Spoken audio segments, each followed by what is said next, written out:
안녕하세요. 오늘은 좀 특별한 이야기를 해볼까 하는데요. 돈을 버는 것과 내가 소중하게 생각하는 가치를 지키는 것, 이 두 가지를 함께 할 수 있다면 어떨까요? 바로 이덕락 작가의 책에 담긴 아주 독특한 금융 철학을 통해 부를 쌓는 동시에 삶의 의미까지 찾는 법을 알아보겠습니다. 자, 시작부터 질문이 좀 강렬하죠? 신앙인은 부자가 되면 안 되는가? 아마 많은 분들이 한 번쯤은 이런 고민 해보셨을 거예요. 오늘 우리가 다룰 이야기의 핵심을 꿰뚫는 아주 중요한 질문입니다. 그런데 이 책의 저자는 아주 간단하고 명쾌하게 대답합니다. 왜 안 되죠? 라고요. 기존의 통념에 정면으로 질문을 던지는 거죠. 하지만 여기에 아주 중요한 단서가 붙습니다. 바로 깨끗한 부자가 되어야 한다는 거죠. 이게 핵심입니다. 그냥 돈만 많은 부자가 아니라 그 과정이 정당하고 윤리적이어야 한다는 것. 이 철학의 모든 것이 바로 여기서 시작됩니다. 저자가 말하는 방법은 놀랍게도 아주 간단합니다. 근데 그 방법을 알아보기 전에 먼저 모든 걸 알고 있었지만 결국 처참하게 실패하고 말았던 한 천재의 이야기부터 좀 들어봐야 할 것 같아요. 바로 인류 역사상 가장 위대한 천재 중 한 명으로 꼽히는 아이작 뉴턴의 이야기입니다. 그가 주식 투자로 어마어마한 돈을 잃고 나서 이런 말을 남겼죠. 나는 천체의 움직임은 계산할 수 있어도 사람들의 광기는 도저히 계산할 수 없다. 이게 어떻게 된 일이냐면요. 뉴턴이 1720년에 남의 회사라는 곳에 투자를 해요. 처음엔 수익을 보고 잘 팔았죠.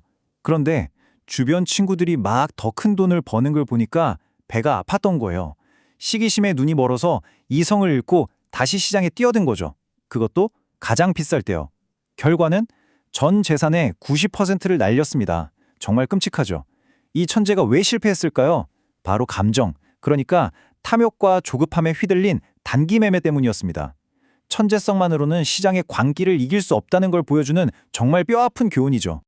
자, 그럼 뉴턴 같은 이런 끔찍한 실패를 피하려면 어떻게 해야 할까요?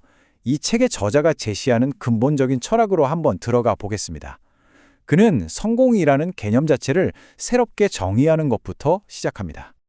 보통 신앙을 가진 분들이 부에 대해 죄책감을 느끼는 경우가 있잖아요. 저자는 바로 그 지점을 파고듭니다. 성경이 비판하는 건 돈 그 자체가 아니라 돈을 신처럼 숭배하고 사랑하는 마음이라는 거죠. 이건 정말 중요한 구분이에요. 그래서 저자는 성공과 승리라는 두 단어를 아주 명확하게 구분합니다. 여기 표를 보시면 성공은 그냥 결과만 좋으면 장땡이에요. 수단과 방법을 가리지 않죠. 하지만 승리는 다릅니다. 과정이 반드시 깨끗하고 정의로워야 하고 그 결과가 다른 사람들에게도 좋은 본보기가 되어야 한다는 거예요. 단순히 부자가 되는 게 목표가 아니라 어떻게 부자가 되느냐가 훨씬 더 중요하다는 거죠.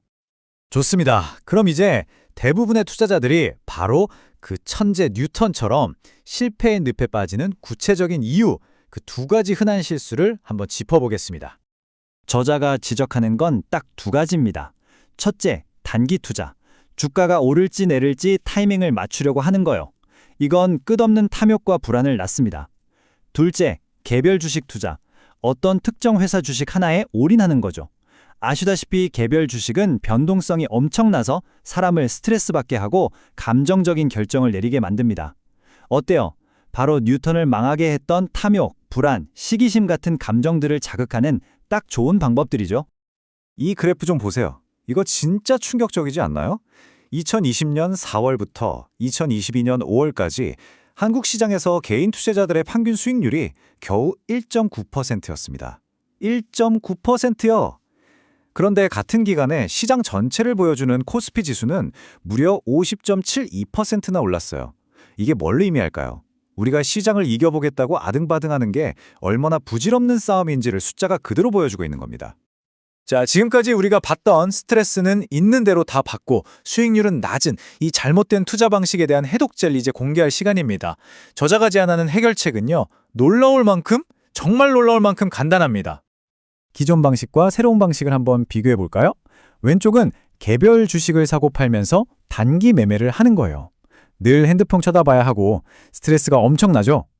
하지만 저자가 제안하는 새로운 방식은 오른쪽입니다. 시장 전체, 즉 모든 주식을 담는 ETF에 평생에 걸쳐 투자하는 거예요. 한번 설정해두고 그냥 잊어버리는 거죠. 자연스럽게 스트레스는 줄고 마음의 평화를 얻게 되는 겁니다. 아니 근데 그게 말처럼 쉽나? 전체 주식에 평생 투자라니 너무 막연하게 들리시죠? 그럼 이걸 실제로 어떻게 실천할 수 있는지 그 구체적인 방법을 지금부터 알려드리겠습니다. 정말 간단해요. 자, 딱 4단계입니다. 첫째, 일단 증권 계좌를 하나 만드세요. 둘째, 전 세계 모든 주식시장을 한 번에 살 수 있는 ETF를 하나 고릅니다.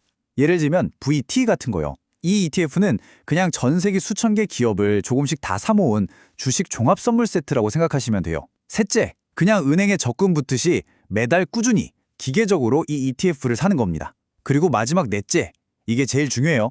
그냥 잊어버리고 여러분의 본업과 삶에 집중하는 겁니다. 이게 다예요. 정말이죠? 에이, 그렇게 해서 돈이 되겠어? 라고 생각하실 수 있죠. 그래서 준비했습니다. 이 숫자를 보세요. 6.87%. 이게 뭐냐면 아까 말씀드린 전 세계 주식 ETF, VT의 연평균 수익률입니다. 2008년 세계 금융위기 직전에 출시돼서 2022년까지 그 사이사이에 온갖 위기가 다 있었잖아요. 그런데도 불구하고 연평균 이 정도의 수익을 꾸준히 냈다는 겁니다. 단기적인 등락에 흔들리지 않고 길게 보면 세상은 성장한다는 걸 증명하는 거죠. 자, 이제 어떻게 부자가 될 것인가에 대한 이야기는 충분히 한 것 같네요. 그럼 이제 마지막으로 가장 근본적인 질문으로 넘어가 보겠습니다. 바로 왜 우리는 부자가 되려고 하는가? 부는 궁극적으로 무엇을 위한 것일까요? 저자는 이 지문에 대한 답을 이 아름다운 한자성어로 대신합니다. 송인매교의 수유여향. 무슨 뜻이냐고요? 바로 다른 사람에게 장미를 선물하면 그 향기가 내 손에 남는다는 뜻입니다. 정말 멋진 말이죠?